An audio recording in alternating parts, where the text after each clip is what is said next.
Hello everyone and welcome to Grandstand Sports Data. In today's video, we're going to give you the round 1 betting preview between the Montreal Canadiens and the Washington Capitals. We'll be going over the statistical breakdown, the fundamental breakdown. Also, we're going to give you our models projections along with some of the betting lines in the series. So let's get right into it. So here's the breakdown for the statistical matchup between the Canadiens and the Capitals. First, we're going to take a look at the key takeaways here. So Washington is elite by nearly every technical measure, as you can see. Top 5 in power rating, so they're fourth. And then according to hockeyreference.com, they're third in the NHL. So strong across differentials as well, with goal differential being fourth, and then tied for fourth for even strength goal differential. Special teams are solid, fifth on the penalty kill, and they're kind of respectable on the power play, I guess I would call them, at tied for 13th in the NHL. Now, Montreal, on the other hand, their technical metrics are a little bit rough, right?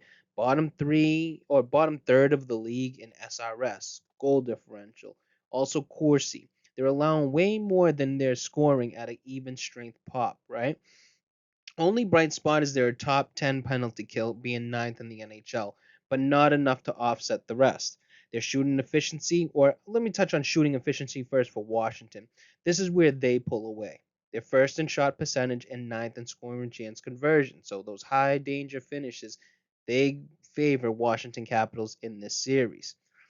Now, moving on to some of Montreal and where they rank well. Well, in shot percentage, they're sixth in the NHL, but you got to look at 29th when it comes to shot differential. Not too great. The translation here, they're finishing chances, but not generating enough volume. Possession and volume heavily favor Washington as well. You can see from the Corsi rank, they're 12th, while Montreal's 28th. Scoring chance percentage, we touched on it a little bit. Washington's ninth, whereas Montreal's 25th. So this kind of tilt on the ice favors the Caps basically, all 60 minutes. The bottom line here is that Washington has all the edges in this matchup. They got the team strength, puck control, shot volume, scoring chance rates, the list goes on and on and on. Montreal's numbers suggest they're overachieving when they do win, while Washington has underlying dominance that supports consistent success. So on technicals alone, this one leans hard towards the Capitals. Moving on to some of the fundamental matchup categories here. We have coaching, player quality, and then goaltending. Since we're touching on goaltending, let's take a deeper look at it. Goaltending edge goes basically to Washington. Logan Thompson being able to start game one. He has a 75% goal quality start percentage, and he has a plus 2.3 goal save above average in the playoffs. So solid performances by him. Montreal goalies haven't started a playoff game, so zero experience, zero goal save above average, or a quality start history. Doesn't mean they suck. It doesn't mean they're fantastic. We just don't know yet. There's not enough data out there. Washington's forward group, now looking at them, you can see they bring more playoff tested firepower with Ovechkin at 62.1 in terms of his Corsi 4 percentage, and that plus 3, he's still dominant with shot volume and control. Strom, Dubois, Carlson, and Sandin all above average in puck control or Corsi 4 percentage. Montreal now, their top guys like Suzuki and Caulfield, decent but not driving elite results. Montreal's youth and inexperience, it's going to show on the back end as well. They have 3 D-men with zero playoff Corsi 4 percentage data. So, either not rookies to the NHL, but rookies in terms of getting into the playoffs, having that playoff experience. So, no blue line advantage against a Cap squad with proven puck movers. Now, both coaches are still looking for their first playoff victory. Spencer Carberry and Martin St. Louis each have a 0% win rate in playoff coaching. So the bottom line here is that the edge in goaltending and blue line experience, and I would even go as far as saying shot driving forwards, goes to Washington. Montreal has a few decent underlying Corsi 4 percentage performers, but they lack depth in playoff reps across the board.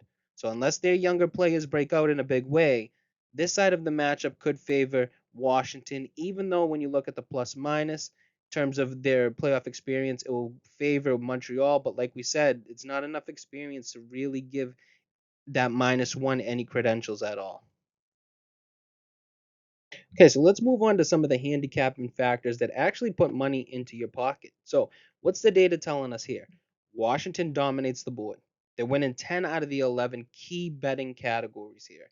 Model picks, technical stats, and even possession metrics all in their favor. All in their favor.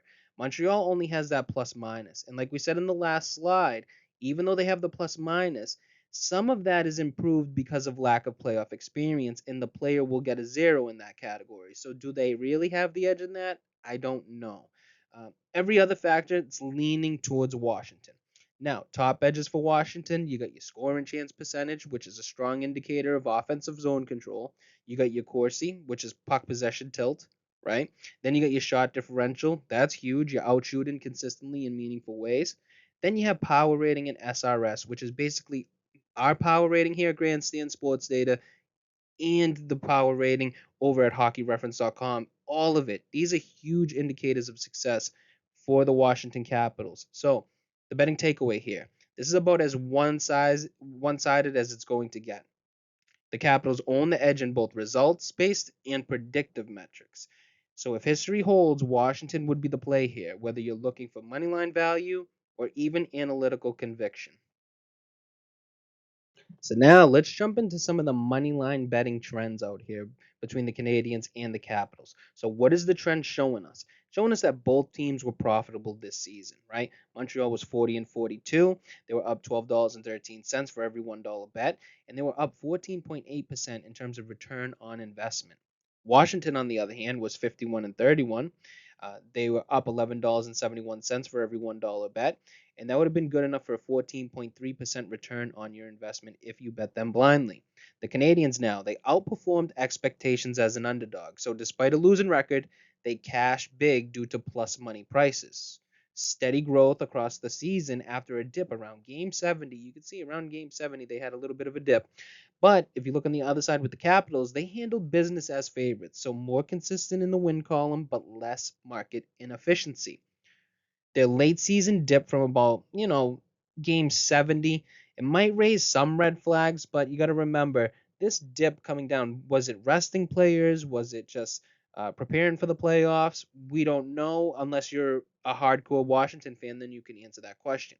The betting takeaway here, though, this is one of the most rare spots where both teams were strong money line bets over the season, but in different ways, right? Montreal thrived in value spots, where Washington was more reliable, but maybe slightly overvalued late. So if you're betting the series, it might come down to line value and not just the side. So look for mispriced games on Montreal, but don't sleep on Washington's ability to close. Now we're going to take a look at the series outlook. We have the betting lines here. Washington at minus 1.5 games, that's at minus 145.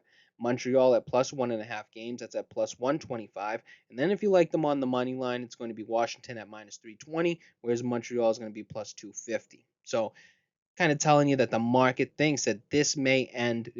They're expected to end early. Uh, Models predictions, if you look at it, we kind of align with the market. As you can see, we have Washington 4 games to 1 over Montreal. 10,000 Monte Carlo simulations run, and 75% of those came in as a Washington victory. So the models got Washington on the spread, Washington on the money line, and the data here is clear, right? The edge belongs to Washington. So the final thoughts that I have is, despite Montreal being a surprisingly profitable underdog in the regular season, the model heavily favors Washington here, not just to win, but to do so comfortably. With a strong edge in almost every handicapping factor and a 75% win rate when we ran our 10,000 Monte Carlo simulation, Washington looks like the sharper side, both on the line and on the spread.